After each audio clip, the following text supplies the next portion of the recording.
Choosing the right theme while you're writing can help you to stay focused or be inspired, and Scrivener has a ton of ways to adjust the look and feel of the interface. It could look like this, or even this. There are built-in themes, and you can download more from the Literature and Latte website, which is great. But you can also tweak a theme you already have to make it more of your own, more you. And that's what we're going to be talking about today. How to choose a theme, how to download and install new ones, how to make them from scratch, and then export them. Because I really do think that tailoring something that you'll use so often and for something so personal as writing can help in a lot of small ways, from inspiring to boosting creativity to making the writing interface, and so the experience of writing, feel more personal.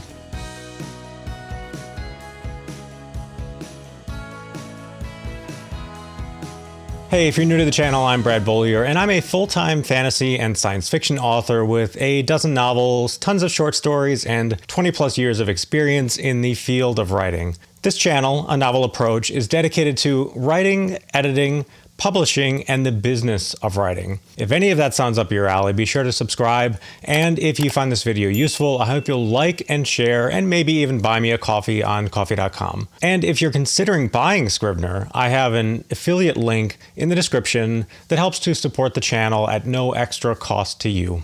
I wanted to give a quick shout out to all of you, the subscribers. The channel continues to grow. We sit at 7,000 plus subscribers at this point, and that's thanks to all of you liking the videos and sharing them with others, and I really appreciate it. I've been extremely busy finishing up book 3 of my Book of the Holt series, called A Curse of Crown and Root, writing book 1 in a new trilogy called The Well of Ancients, and writing and working on edits for my book on writing, which I'll be kickstarting later this year. I'll have more news on all of that as things get closer, but for now, let's dive into themes. Okay, so here we are in Scrivener.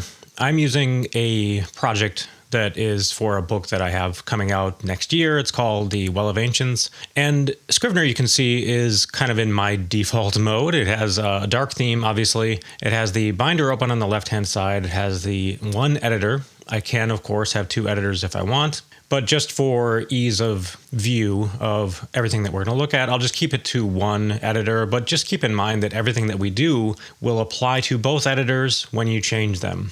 And then we have the inspector over on the right-hand side, and of course it has all its regular subtabs like the snapshots, the comments, the synopsis and notes, that sort of thing. We'll just put it on comments for now, and I'll select more over here so that we have some footnotes and comments to view. And probably the best place to start would be to go under Scrivener, and let's look at appearance first, and then we'll start to cover themes. So appearance is just the light or dark themes, and it can either be inherited from your system. So with Windows or Mac, you can choose a light or dark theme, and Scrivener can just inherit it.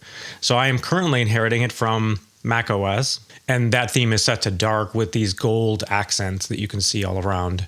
But we can change that explicitly to light instead. So we're kind of overriding the system default at that point. So I can click on that, and you can see it changes to this light theme with these kind of lilac overtones. I do have my settings open on the right-hand side here, and a color picker, which we're going to be using over and over again. And then if you had a light theme, you could override it to a dark theme. And when it is dark, we see another selection here at the bottom. Keep main editors light.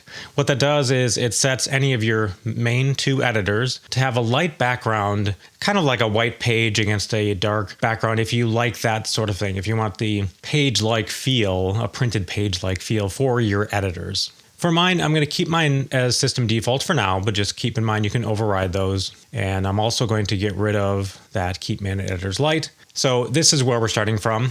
But also keep in mind that we have other themes available. So that's just the starting point, this light or dark appearance. So once you've chosen your basic light or dark, you can go under theme, and under Windows and Mac, I believe they have the same defaults. So you have A Midsummer Night, for example, Purple Haze, Solarized Dark. Note the moon icon on the left-hand side, the crescent moon. Those indicate that it's a dark theme. And so let me just pick Purple Haze here. So it went to that previous light theme. That's what I had selected earlier. Let me just try a different one as well. So I'll go to Solarized Light. So you can see it changes. So a bunch of these things change. Some things are inherited from the OS and there's nothing you can do about it. The window pane itself, some of the dressing on the left-hand side, the sync documents, miscellaneous, comments and footnotes, all that stuff is inherited from the system, including the color and the fonts. So you note how these are kind of small. I can change those by changing some of the system fonts. Let me just go under the notes and synopsis here. Let me try another one. So this one, we have some background colors. Here, under these bookmarks, this top section is inherited from the OS. The bottom section we can change. We'll touch on that a little bit later. So just keep in mind that as we're talking about themes and changing them, you don't have 100% control over the entire UI. Some of it is dictated by the OS. And that's included over here too. The appearance, the settings for Scrivener, these are all inherited too. And this color picker is an OS level dialog. It comes up when you're choosing colors, and this is the same window that pops up whenever you're choosing colors in any app. It's just that we happen to be using it for Scrivener. So we'll touch on this again, but just again, keep in mind that some things are going to be inherited from the OS. So if you're pulling your hair out, trying to figure out why you can't change this top level window dressing, you can't. That if you want to change, it has to be changed at the OS level. But let's go back to themes again. So I'm going to go back to what I had, and we're going to talk about changing some specific details about the themes. So I'll go to my default one here, but I do want to cover as well, we have this list of themes. Well, you can import new ones. And so then the question becomes, well, where do I get new ones? And I'll include these links, these 3 links in the description for the video. Literature and Latte has a post about how to change themes. It talks about themes in general, light and dark mode, which I just covered. And then going further, you can change a lot of stuff, which is what we're going to talk about in a bit. And it also talks about installing new themes. And to get those themes, they have a couple of posts on their forum, one for Mac and one for Windows. So let's just look at the Mac one. So again, this is on the Literature and Latte community forum, and it has some information about managing your themes, installing, removing, etc. And then if you scroll down, you can download some of these. So at the top, there are some that you can download directly. It takes you to a lower posting in the same thread. So just for example, butterfly. So if I click on here, it takes me to a sub post, a reply in the same thread, and I can download butterfly. So if I click on that, it'll allow me to download it. I won't bother right now, but that's how you get the theme. And let's go look at Windows. Oh, there are other ones too where you don't have to jump. You'll just find a direct link to the theme itself. So here's an example of a modified solarized Scrivener theme. I can just click on that. Again, I can download it. Let me just jump to Windows real quick. It's basically the same type of post. It doesn't have the exact same information at the top, but if you scroll down, you'll find different themes, usually with pictures that you can see before you download them. And then I can click on this, find it here. This is an active link, and then I can download that. So you put your theme wherever you want to. And then once you do, you can go back to Scrivener and go under Scrivener, Theme, and Import Themes. And at that point, it'll bring up a window where you can select and move around directories and find it. And so here's an example where I might have downloaded Solarized Night theme, and I'll just import it. I happen to have this already. So if you're reloading it again, it'll prompt you to keep existing or replace it, but otherwise it'll just load it. And then once you do, it'll show up under themes, and I can pick that.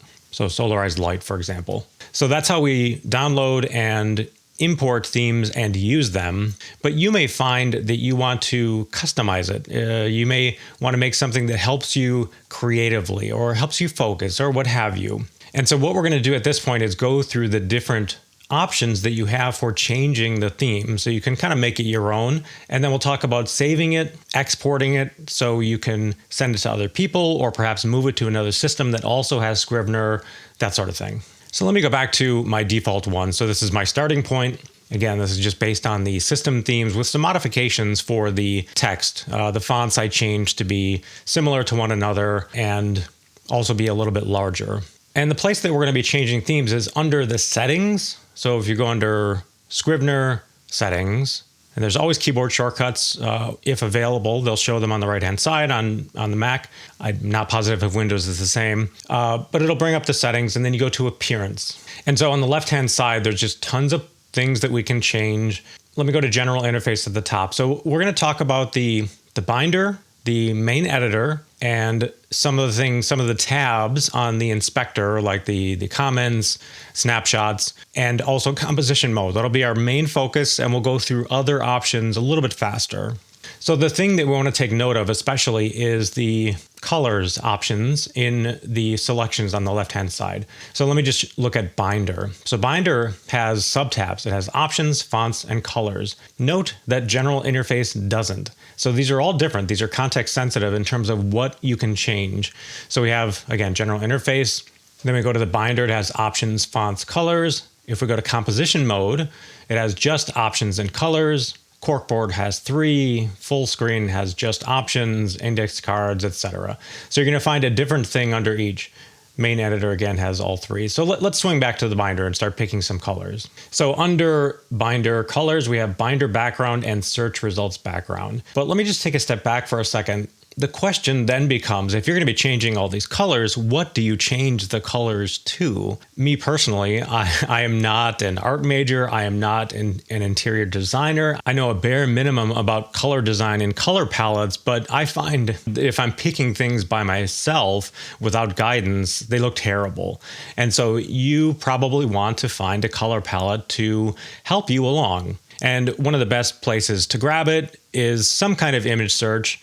Let me go to Pinterest. So you could search for something like color palette, maybe earth tones, or maybe you want to look for something that's vibrant. So color palette vibrant. And I like the ones that have not just the color palette and maybe the hex codes for the colors, but an image in the background too, because that gives me a little bit more control over the colors that I'm choosing. So you might pick something like this, and you can just download it at that point, and then that becomes a reference image for you. So you might choose something like this bark, which has some great like blue greens, some brownish colors, even some reddish colors, and there's just a lot to choose from, and some lights and darks as well, because you're going to want some background colors that might be lighter or vice versa, and some darker colors. So a mixture is great.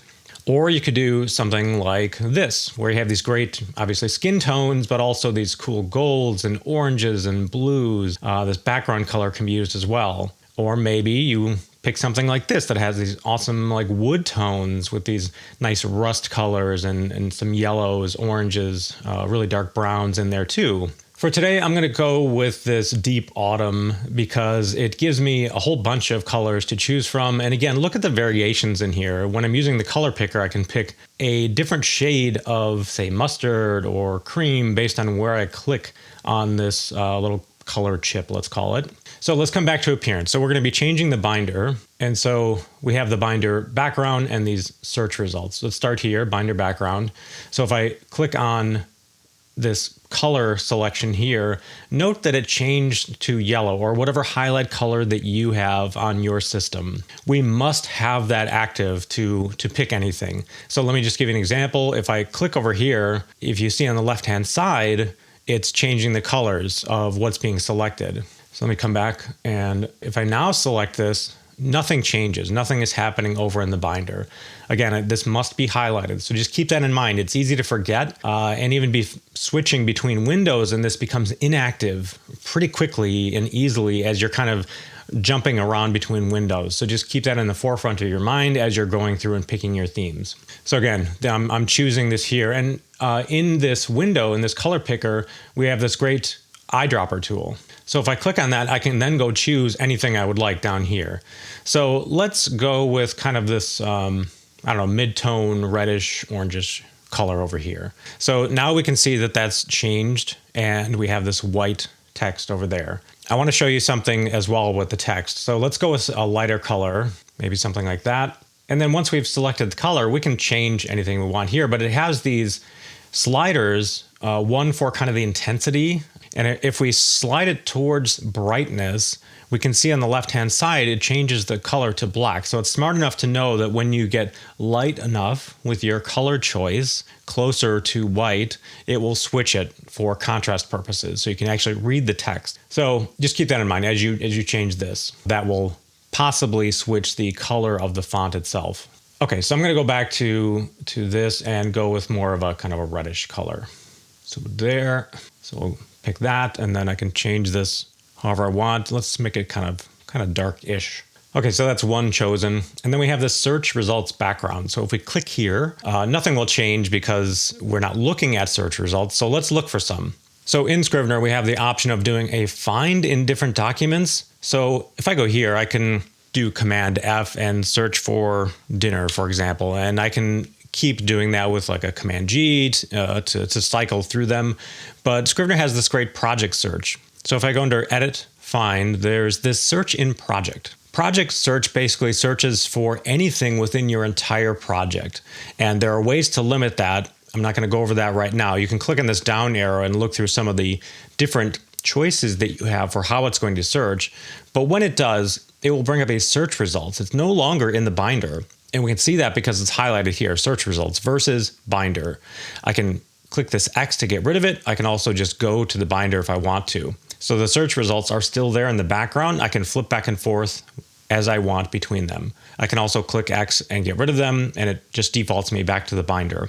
The point is that that has a different color. So maybe we want it similar, maybe we don't. But if I come back here to the appearance and have the search results background highlighted, I click on that, and again, make sure it's highlighted, and then maybe I want it, close to that. Maybe orangey instead of red.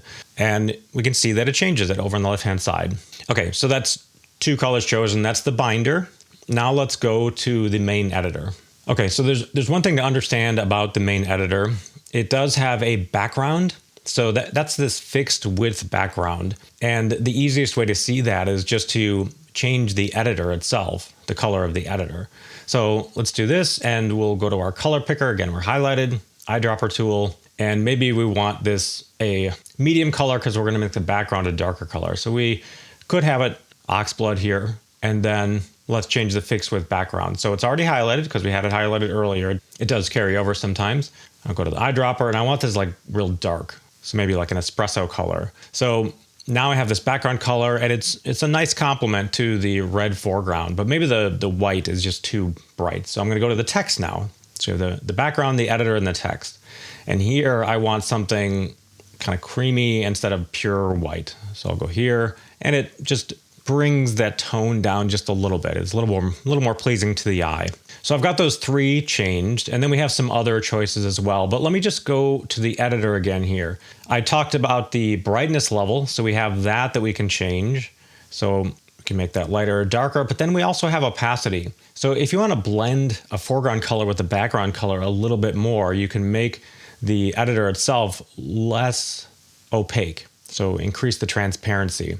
So you can adjust that a bit too until you like it. There's no right or wrong here. So just keep playing with the colors until you have it like you want it. And then you can just keep it as is, and we'll save it in the end.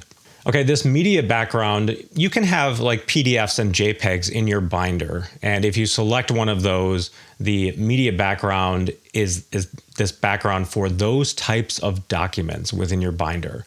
So you may want to have that to be a similar color as the other one. So there's a couple ways you can do this. If we choose this media background, and let me get an example of this. So you might have a cover. So here's a JPEG. This comes with the default Scrivener projects. And let me come back to appearance now. And so I select that and do the eyedropper.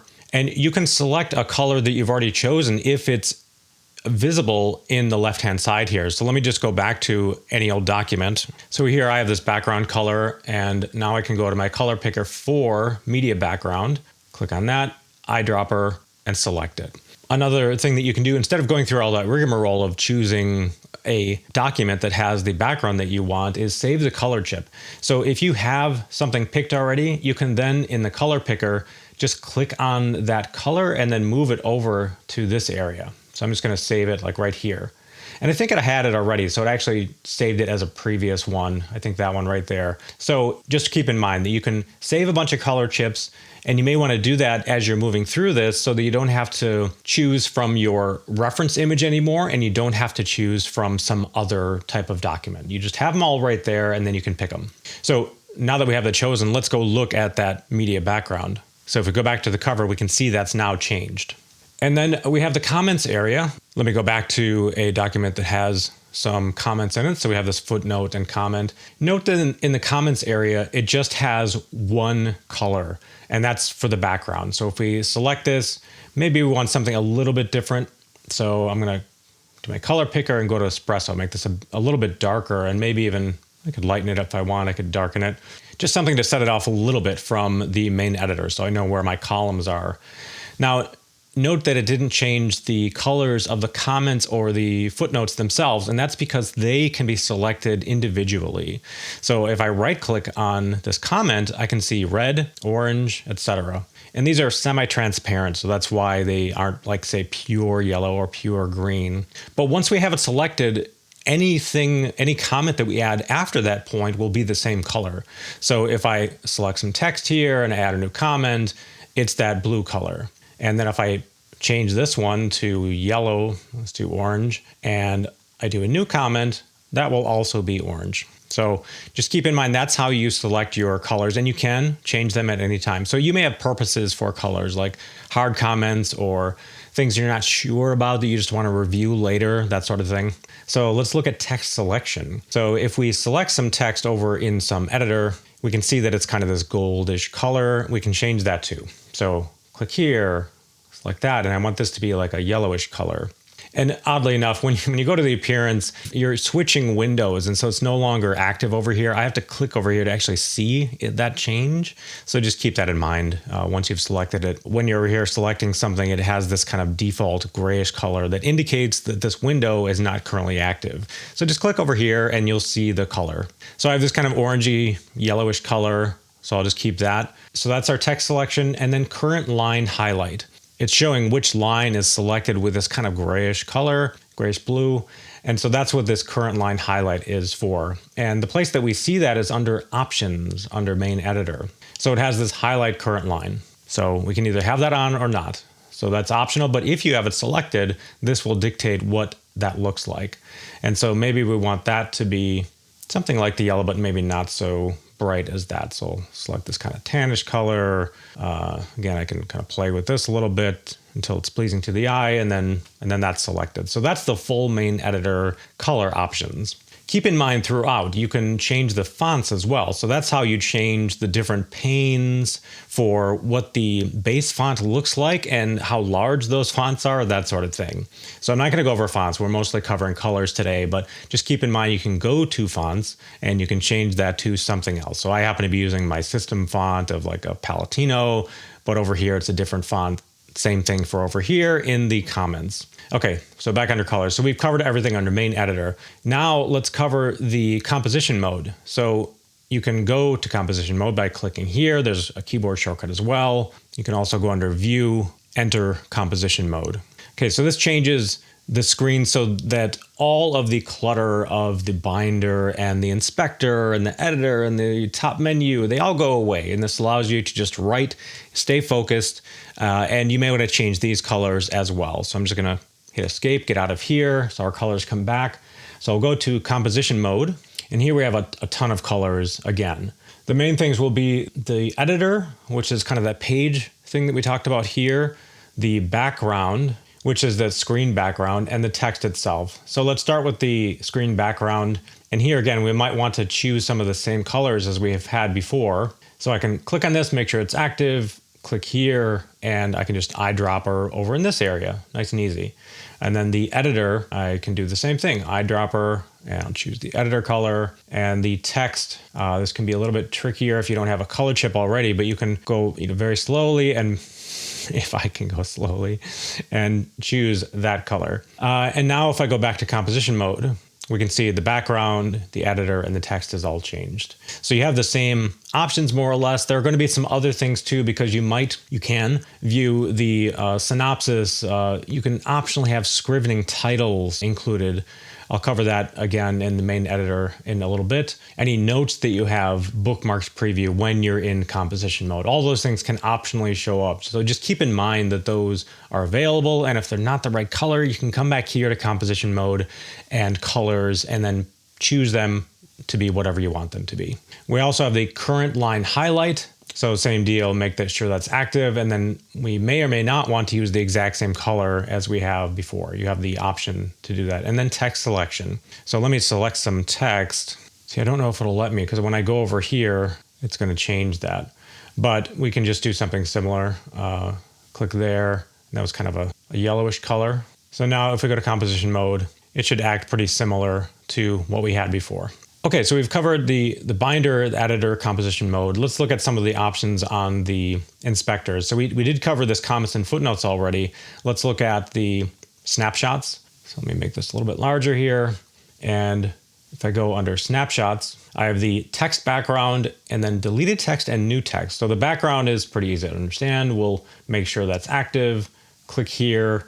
And maybe we want these ones to be a green background and maybe a bit lighter. And then this deleted text and new text only really apply if you're doing a compare. So let me just select two things in here. And now if we do a compare, it will show in a Unix diff style format what things were added and what things were removed. And so the deleted text is like struck through, currently reddish. I click there. Let's make this like a purpley color. And that's way too dark, right? So I could lighten that up. Maybe I want that to be more of a teal. I'm going to need to lighten that up too, just so I can see it. So we're kind of playing with three colors here, and you want to make those visible and, of course, pleasing to you, whatever you like. So it takes a bit of tweaking to get this all right for what you would like for your theme. Okay, and then this metadata, I believe this is all at part of the system colors. I don't think we have much choice here. If we go into bookmarks, we do have the bookmarks background we can't change, but we can change this background color. So let's go to inspector and notes, and we have this bookmarks preview. And so when we've selected a bookmark, and that's just connecting different documents within your binder together. So if this chapter happens to reference heavily or rely on heavily some other document, we can add bookmarks. So here, for example, we can just add internal bookmark, and maybe we want a reference document to the Well of Ancients available to us in this preview view. And so now it's selected, and we can come over here and change the background color to whatever we like. Okay, so those are the main ones that I wanted to cover. I do want to quickly touch on the Corkboard and the outliner because those are fairly heavily used and have a big impact based on the colors that we might choose. So if I go to Corkboard, I have the Corkboard background color, so I could make this one whatever I like and maybe make that darker. And then the freeform background, the Corkboard has a couple of different views, and I do have a video on how to use the Corkboard in detail, but we have different options for how to view the different documents as index cards. So if I click way down at the bottom here, a different arrangement, so it's more freeform. We can see the label view, so this is the label view. I can change that color too. And again, if you have these chips chosen already, you can just click one of them. So if you have your palette chosen already, you can just click those quickly instead of using the eyedropper tool all the time. And then for this freeform background, if you have your full manuscript selected and it's listing all of your different note cards, you can go into freeform mode. If we look under View, Corkboard, there's freeform or snap to grid. If it's freeform, it's going to use this freeform background color. So again, I can change that however I'd like. So we've covered the general interface, the binder, composition mode, Corkboard. Let's look at the outliner. And this, of course, is this outliner mode. If we click there, so here we have the manuscript, and it's showing all of the different folders and documents in a spreadsheet type fashion. And then it optionally has different grid lines. So if we go under outliner and then options, we can see outliner has horizontal grid lines, has vertical grid lines. We can have those or not. And the reason I mention those is because we have the option of changing those colors. So here's the grid, and that will change color based on whatever we choose. And then there's the background color itself. And then based on how light it is, it'll make every other line like a slightly different shade. And so this group titles dictates how the folders look if they have any subdocuments. And that's how I organize my manuscripts. I have folders for chapters, and then I put any scenes, either one or more scenes inside of that. And so if you change this color, that will change that selection. So we may want that kind of light, maybe some contrasting color to the background color. And the synopses are these synopses underneath each of the individual scenes, if you have them. Okay, let me jump back to Corkboard real quick. Under the index cards, we do have a background color, so we can change that as well. So if we select this blue color, remember how the binder changed the font color based on how bright the background was? Well, this acts the same way. So if I scroll to the left, make this kind of brighter, more towards white, it'll change the index card titles to black. And if I go make it darker, it'll make those white. So we've gone through quite a few of these. Full screen doesn't have any color options. The page view is when you're viewing things in page mode. So if I come back to the manuscript and go to the Scrivenings mode here to look at them, if I go under view, text editing, I can do show page view. So it makes it look like printed pages more or less, and then it paginates it on the screen, kind of like a Word doc type thing. So now if I scroll down through here, it's just a different way of looking at these things, more like, say, PDF or a Word doc. So you can change the background color of that as well. So see how it's gray here. I could change it to those other colors that I had, like so.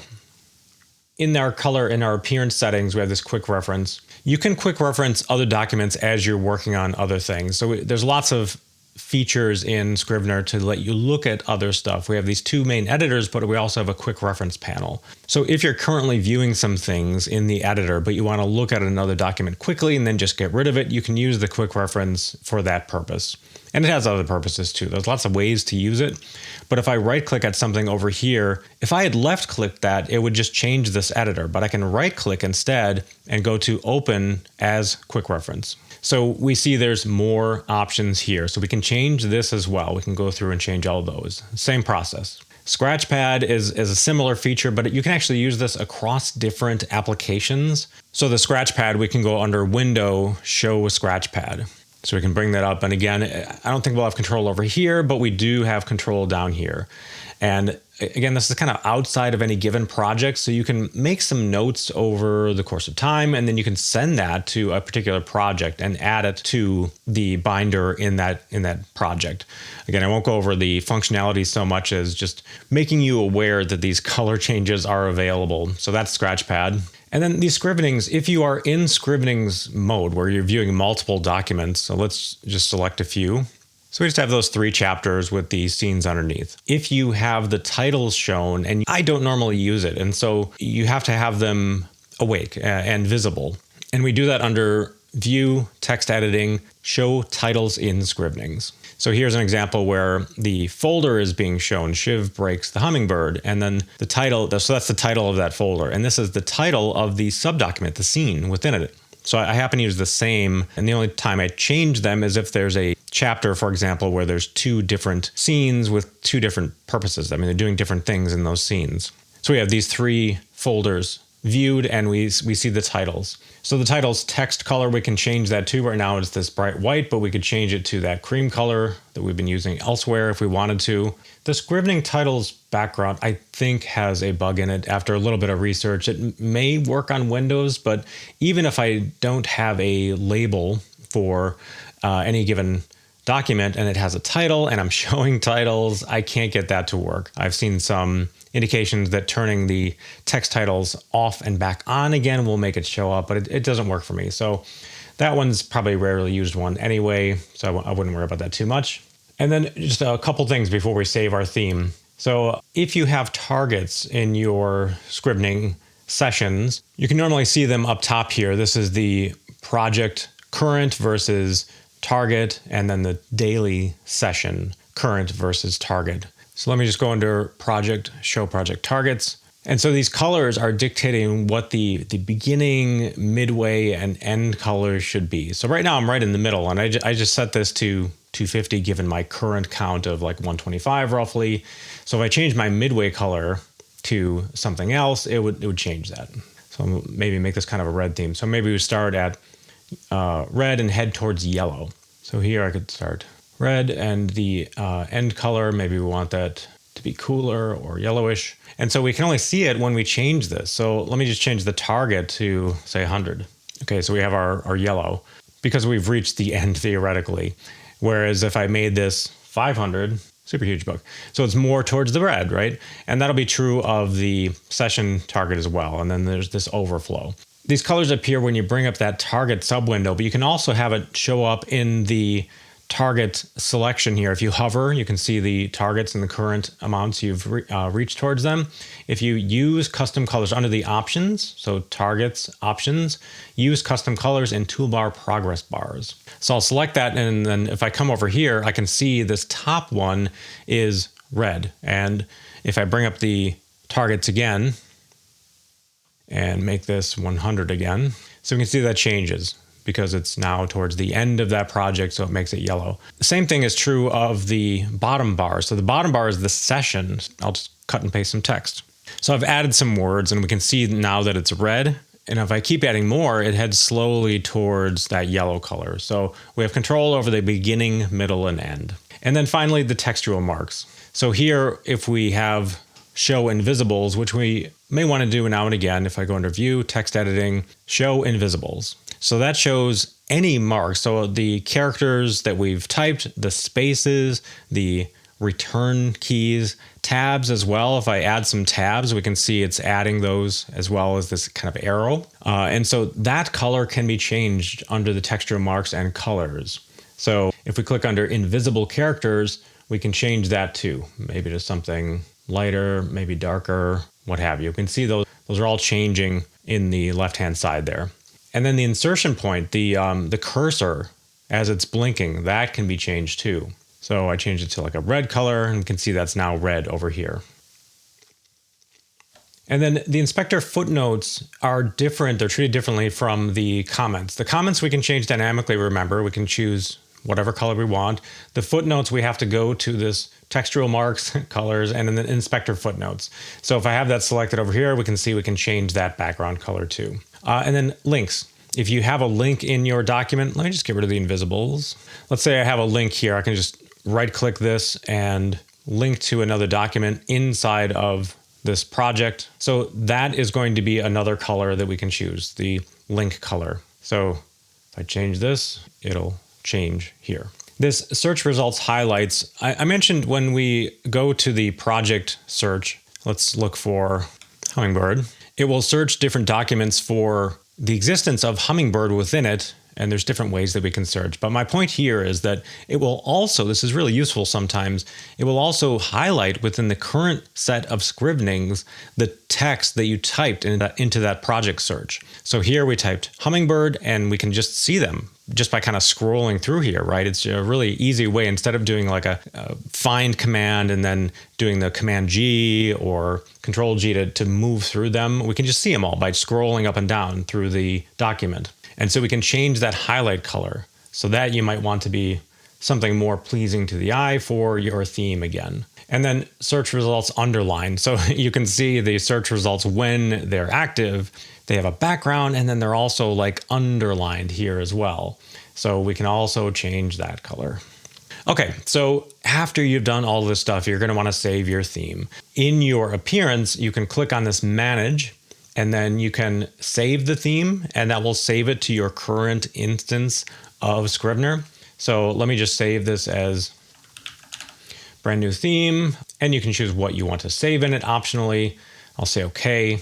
And so now if I go under Scrivener theme, I have brand new theme. So I can change to that. So let me just change back to my dark than my original one, and then come back here, go to theme, and I have my brand new theme. So it changes all those colors back to whatever I saved them as. And then you may want to delete some themes. You may have some that you don't quite like. So I could get rid of that brand new theme. I'll just say okay. And now it's removed from that list. And then if you want to send it to somebody else or move it to another platform where you have another instance of Scrivener, you can also save theme to file. So in this case, it'll bring up a dialog and you can choose your name, save it, and then on some other instance, you can load theme from file. You could also do that import theme that we did earlier. So here I have my brand new theme. I'm going to open it.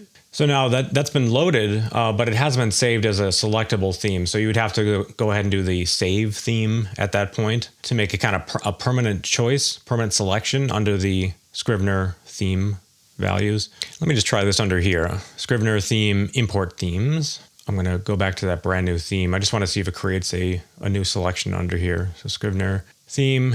So it does have brand new themes. So this is slightly different functionality, this import, versus here doing a load from file.